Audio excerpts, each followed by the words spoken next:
Hi everyone, Elizabeth here. Hope all is well. I actually already filmed a video that's like 24 minutes long, and I forgot to add a segment on part of the reasons of why I was doing that video. So I am making a precursor video to that one in regards to why I am questioning everything, specifically within the world of spirituality. I'm currently questioning the spiritual community, or maybe the leaders who are in it, all these new developments like the new earth and these beautiful utopias. Some of the reasons of why I am kind of, I guess, questioning it a little bit would be addressed in the next video. But I'm currently going through a phase, and I do think, as somebody who is kind of broken out of the New Age realm, and had more Christ, Jesus experiences, maybe it has led me a little bit more to Christianity. I am going through a questioning phase, because there is a massive, huge paradigm shift or awakening process that happens when you realize some of the scams or some of the not so well intentioned New Age stuff that comes out. When you start to transition more to a Christ experience, it can shift your foundation. It's the same foundation as people who are about the inoculations. They're starting to realize they've been lied to. It's the exact same thing. It's just happening in a different way or in a different industry. It's a belief system, or belief and trust in leaders that are, it's like it opens up a can of worms that you're like, oh my God, I've either been lied to or I've been deceived. And it's not easy going through those processes. And so I definitely have this hard time, because I can bounce between the two worlds, because there are a lot of negative qualities on religion, but there's also a lot of negative qualities on New Ageism. And the New Age community can keep you in this spiral and loop, that can also hypnotize and put people in these zenned out trances where they're high like a drug addict, because spirituality and getting zenned out all the time can be like a drug, and sometimes you don't really see stuff when you're all drugged up. It's the same way as when an alcoholic first goes to their first AA meeting and they're in denial. Like, I'm not an alcoholic. And then like 8 weeks later, after some of the deprogramming, they're like, hi, I'm Paul. I'm an alcoholic. So I am questioning everything. Some of it is because I'm up here with my little Virgo moon, and I'm an Aquarius. Explain that in the next video. But it's also like some things just aren't really sitting in my gut that well, because as much as we want, this community of truthers wants to put the government and the UN and all these other agencies, like the tech industry, in the spotlight of their shadow work. I just find it also really bizarre and strange that we should kind of maybe do the same for spirituality. Like, I don't want to get too far of it in my thoughts, because some of these thoughts will be kind of dedicated towards certain videos. So this is like part one of many. I don't know, it might only be 3 videos, it might be 6. This just helps me kind of process, because I'm not really doing a lot of writing, so it's kind of in part doing this for myself, and in part doing this for other people who maybe are in the same boat or the same position. Okay, so I have some notes here. So yes, if we want people to kind of open their eyes to, say, like the V, then I think we have to do the same thing in spirituality, and really start to maybe hope that more quality, healed, truly healed people start stepping up in the spiritual community to start guiding and leading people. However, if the New Age industry is really rooted to its to Masonic roots, you have to start really looking into the history of this stuff, because some of the first, even yoga gurus from India who started bringing yoga to the West, were Freemasons. So if this is a part of the clan, then the truth will be revealed, but not 100% of the truth. It'll just keep people in that little yin-yang cycle, kind of going around and around like a rat in a cage, and really never even going anywhere or healing their own, shadow side or whatever. So I would say that as somebody in personal training, I have looked at patterns of people. Generally, you look at faulty movement patterns. You also analyze people's nutritional behavior. So why are they always reaching out to, I don't know, chips at 2 a.m? What happens when they go on these binging bender streaks? Oftentimes it's a trigger wound. It's some psychological or emotional trigger wound that gets basically triggered. And then in order to find some comfort, they reach out towards something external to fulfill themselves. And oftentimes you find it through junk food and sugary foods. So I take pattern recognition and I've used that toward, the analysis of the government. And I've also listened to a ton of people who do the same exact things that have helped expose certain stuff. But I've started to take this within pattern recognition to look at the spiritual and the fitness industry.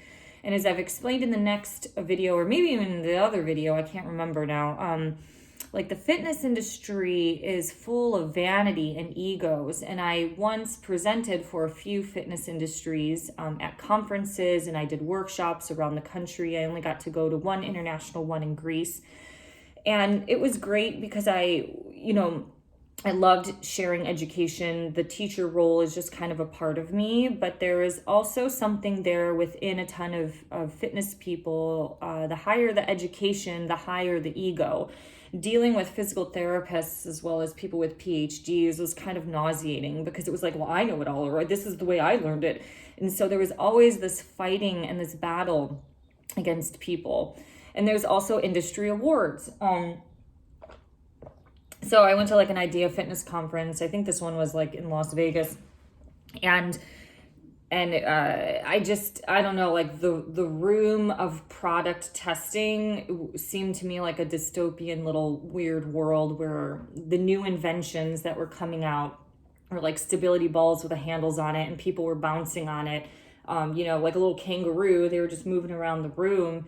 And I was like, just take a fucking walk. Like build core strength by doing some hip bridges. You don't need to be bouncing on a ball like an idiot. But then I saw a lot of stuff in the fitness realm where they did these awards and people would hold up their award and be like, and I would like to thank God. And so I just kind of felt like there was this recreation for how we've been programmed in America to want to be our own celebrity or be a celebrity within the industry that we worked in. And I've been to enough yoga conferences. Like in 2007, I studied yoga in India and I was all like, young and woo-wooed out. And then in 2008, I moved to Australia and I went up to visit one of my friends who was a yoga student with me in Hong Kong. And I did not realize how material, she told me, she's like, Hong Kong is really material. It's like New York. And I didn't really quite understand it until I got there, but I did go there for a yoga conference. And then I started to see some of these people who, I didn't know any of these famous people. I just maybe saw a couple famous faces on something like a yoga journal. And so when I went to the conference, I saw some of this like bitchy cattiness that was happening on the floors where they sold the booths that are selling products, and I saw this guy Duncan Wong, and I was like, oh my God, he's like famous in yoga. It looked like some celebrity narcissist LA wacko that just completely corrupted the industry. So why I'm going there is because there's a couple really powerful names in the spiritual truth communities right now who I feel display similar qualities. And so where I'm going with this is when you want to be in the limelight of whatever industry you're in, some of it, we have to have leaders and people presenting stuff. That's not uncommon, right? But sometimes when you want to be in the limelight, there is a little bit of truth to the law of attraction that sometimes the more narcissistic, self-absorbed, vain type of personality is attracted to the limelight because they're getting all this external adoration and praise from the outside world. So it's like the chicken or the egg. Which one comes first? Is it this type of personality that is attracted to the limelight or wants to be in the limelight, versus do well-intended people get into the limelight, and then once they're there, they kind of get corrupted in the material realm a little bit, or their ego gets corrupted because they are starting to get praise and adoration, and the more that you get it, the more you want it. And as somebody, I had mentors when I was younger and in the fitness industry, and I had two mentors that were completely different from one another. And the one, I've paid for really bad advice, and I felt like he fucked me up a little bit. I'm not putting 100% blame on him, but you know, he was one of the very few, or maybe the only gay leader in the fitness industry. And he said, if you want to get ahead, you have to be popular. So I paid him like $150 an hour for some counseling sessions, like how do I advance my career? And then part of it just didn't sit well with me, because he's like, well, you know, you can come to this conference with me, but you know, you'll be my aide, which I'm like, that's fine. You know, I'll help set up the room, set up the PowerPoint. But he's like, if I tell you to go get me a Starbucks and a cup of coffee, you're going to go get me a Starbucks and a cup of coffee. And some of that just didn't sit well with me, because I'm like, what are you, like the aristocratic king, and then I'm your fucking peasant slave that has to do stuff? Like, if I'm someone's assistant, it's fine that they're like, hey, I gotta really focus and concentrate. Can you grab me a cup of coffee? There's a little bit of a difference when you're asking somebody for help rather than demanding help. And because he told me that in order to rise up in the fitness industry, I had to get popular, and that meant I had to get a lot of Facebook likes and a lot of interaction on Facebook and social media. I wasn't really getting that, and it kind of damaged my self-worth, and I kind of felt like I was always in quicksand, like trying to, you know, get out of this fucking pit of emotional sadness, because I wasn't getting the recognition like he was getting, or maybe like other people who were getting. So I wanted to share that because it is really important that that we the light is just like, and I look like I like fro. It's really important that we start looking at some of this stuff and starting to bring maybe a little bit more practical eye on certain people who are leading us, because as much as I am sick of the government and the corporations and all these delinquent schmucks trying to tell dysfunctional people trying to tell functional people what to do, I'm kind of a little sick of it in the fitness industry. Even in the yoga, in the spiritual industry, and let's just say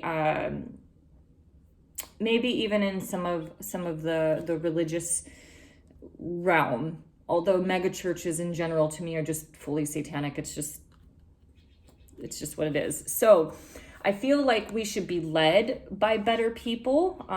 So if we have the ability to criticize our government, we should be able to criticize our own leaders, having compassion for their human mistakes and their shadow side, but also maybe not necessarily participating much in their stuff. Like, I don't think I would be buying products from these people until you really, really, really know like who or where they come from, because sometimes there's still certain Masonic symbolism that goes through their advertisements. So you just really don't know. And I believe fully that the deception that we're going through is really intense. So I've actually been questioning this stuff for a long time, ever since I started having these more Christ to Jesus experiences. However, I would say within the last year, it's been accelerated a little bit more. I want to share the story that is kind of the gateway to the next video, which is kind of why I've really started thinking about some of this stuff. Let me just say, thinking about things within the spiritual community, but also these potential dreamy utopias such as New Age the new earth. I'm writing a note here because there was something that happened in Mexico that I have to share. Yes, the new earth community, right? So these utopic communities, more info in the next video. In 2019, I worked at a gym and I had a client whose name was Nicole. And Nicole was the only child or the byproduct between her mother and father. Now, this is a crazy story, but it's true. Okay. Her mother and father actually met in a hippie commune back in the mid-century, and they were both with other people. So her mother was with a man, her father was with another woman. Both her mother and father had 3 children with their own partner in this hippie commune. So Nicole technically has 6 siblings, 3 on her mother's side, step siblings, 3 on her mom, 3 on her dad's side. She told me that the hippie commune, because there was no structure, it was kind of like the free love, do whatever you want. Her step siblings basically grew up in this commune and became extremely, pardon my French, fucked up adults. One became addicted to drugs. The one girl, I think, was like not necessarily selling herself, but pretty much sleeping for drugs.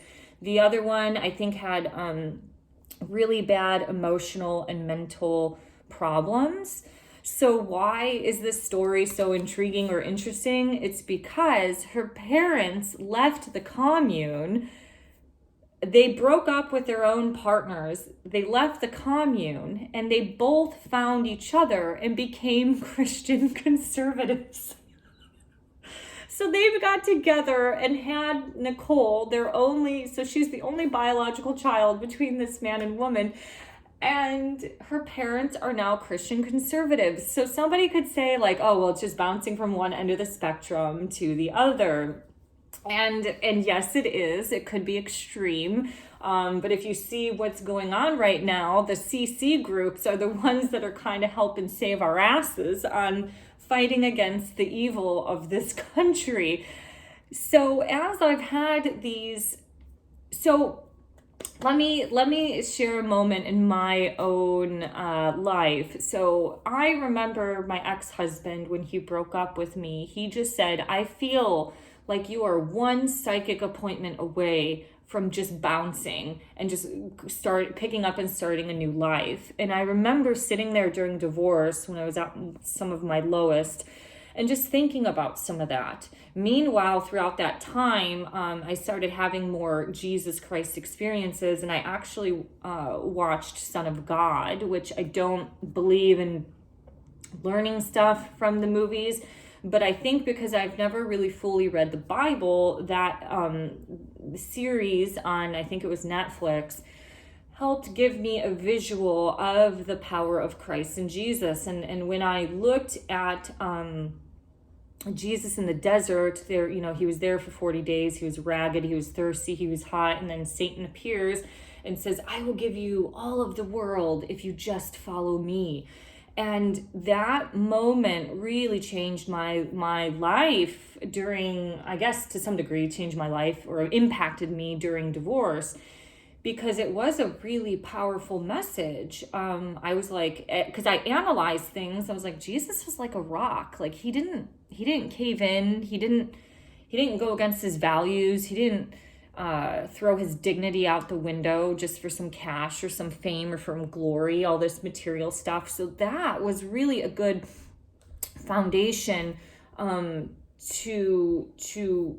letting go a little bit more of the new age stuff and really moving forward toward that path and trust of Jesus, which ended up going to the Camino. So some of you watched my Camino videos, and that was a whole birthing experience in itself. More of like walking forward with Christ. So I'm not going to say I'm like super crazy religious or anything like that, but I do believe in him, especially now, because I used to be the biggest basher against him and Christians. I used to think Christians are super stupid when I worked at a vegan cafe in college. So there was a lot of projections and judgments there.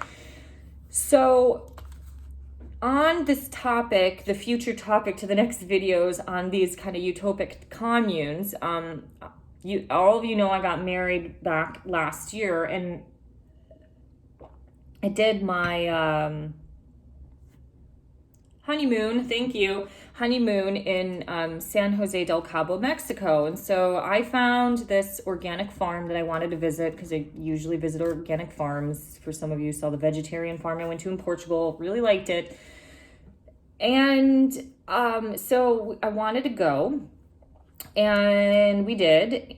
After we did a cooking class, it was super fun. I really wanted to do a video actually while I was there, because they inhabited the land, or there was this couple that moved there in 1980 and pretty much did, I think it was permaculture composting, to kind of recreate this uninhabitable soil to make it a farm. And, you know, now 30 some years later, it's an exquisite place. It was a utopia. You had mangoes and bananas hanging off of trees. You had butterflies pollinating the flowers. You had rosemary growing wild. I mean, it literally felt like the Garden of Eden. It was absolutely stunning and beautiful.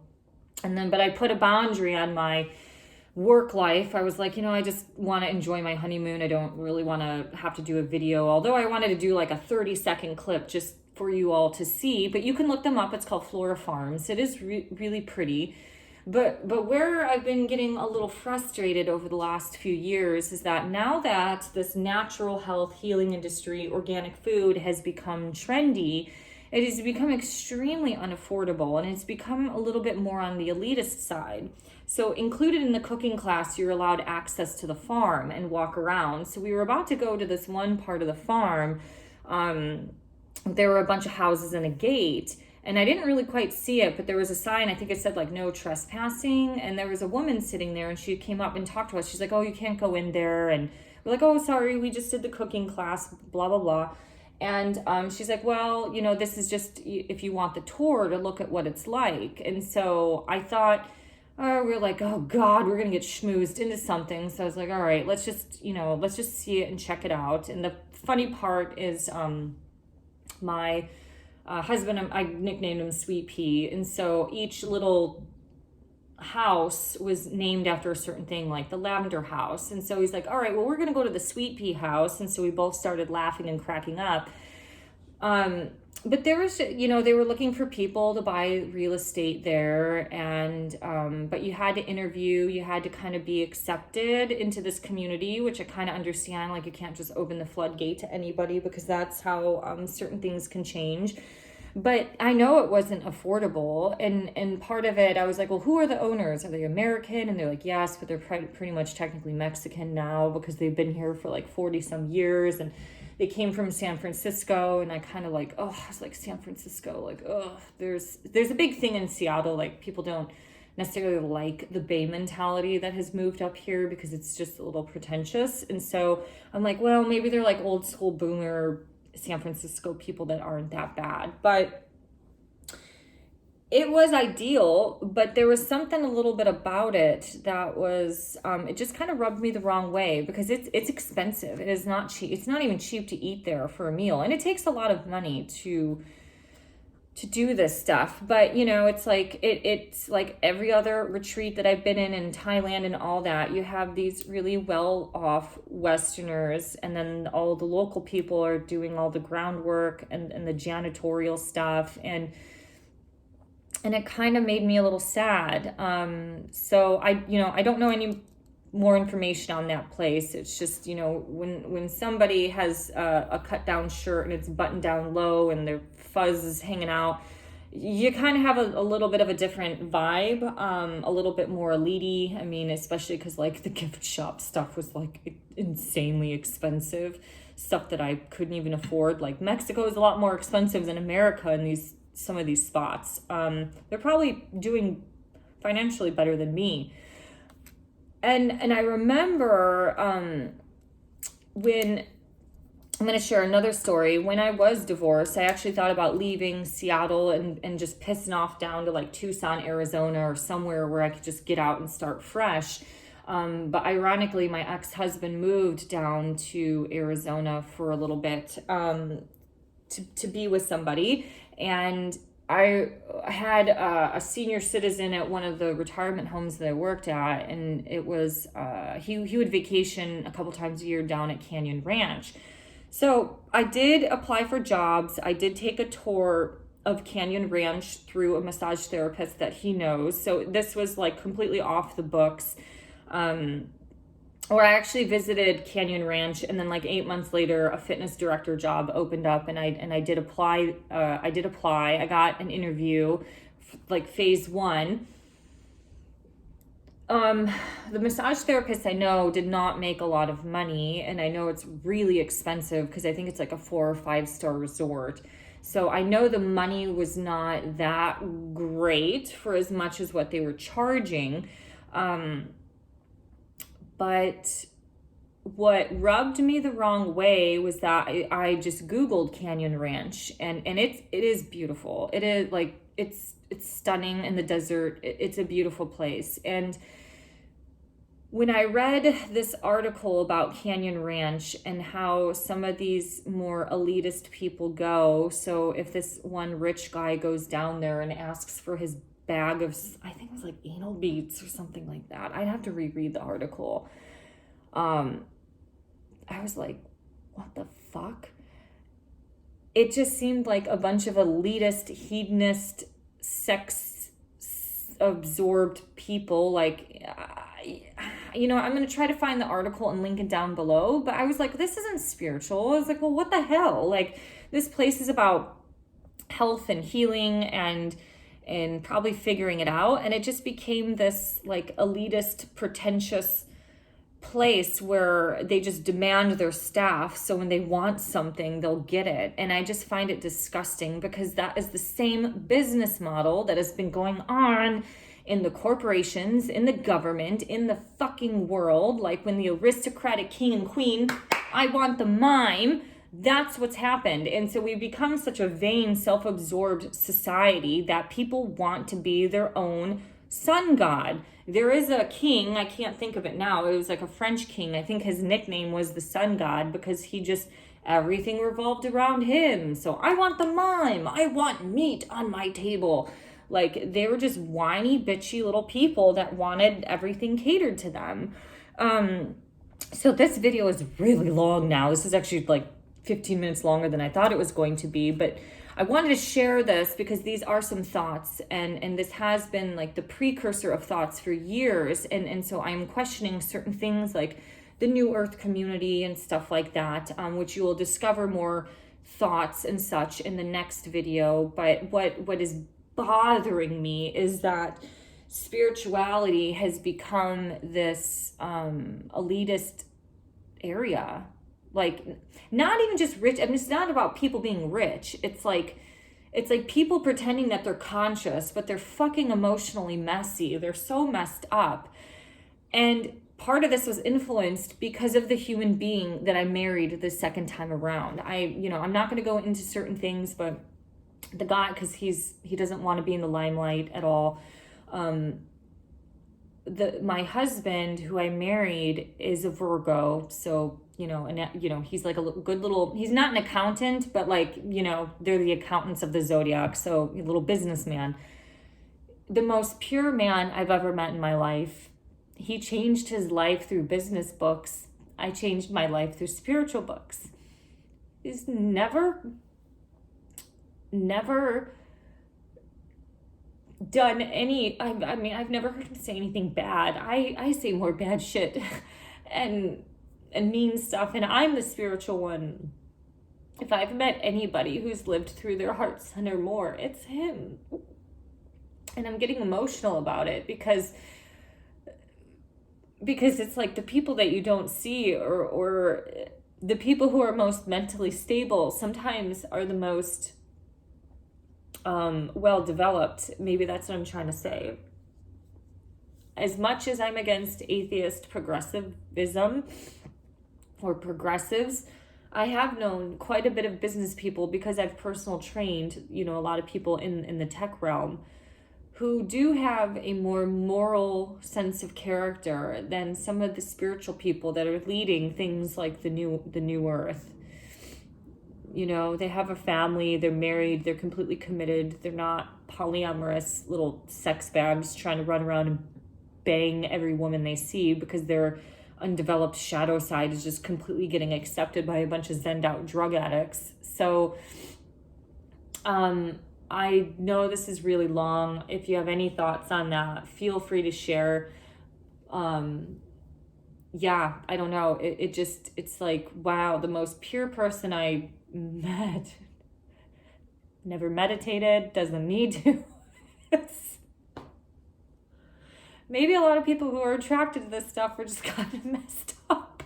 And then we need something to kind of level us out. I don't know. Once again, I'm questioning everything. I would say in my own life, when I started with these more Jesus experiences, it's like it was this foundation rock, like it was the roots, it was the stabilizer, the grounding effect, that I just did not need to do all yoga meditation. I did not need to do acupuncture and all that stuff. And my body just didn't hurt anymore. I don't really get a lot of pain. So it is some form of maybe self-mastery, but it is a very interesting experience when you start to develop the Christed heart or consciousness. All right, more in future videos. Thank you for liking, sharing, and subscribing. Have a great day. Bye-bye.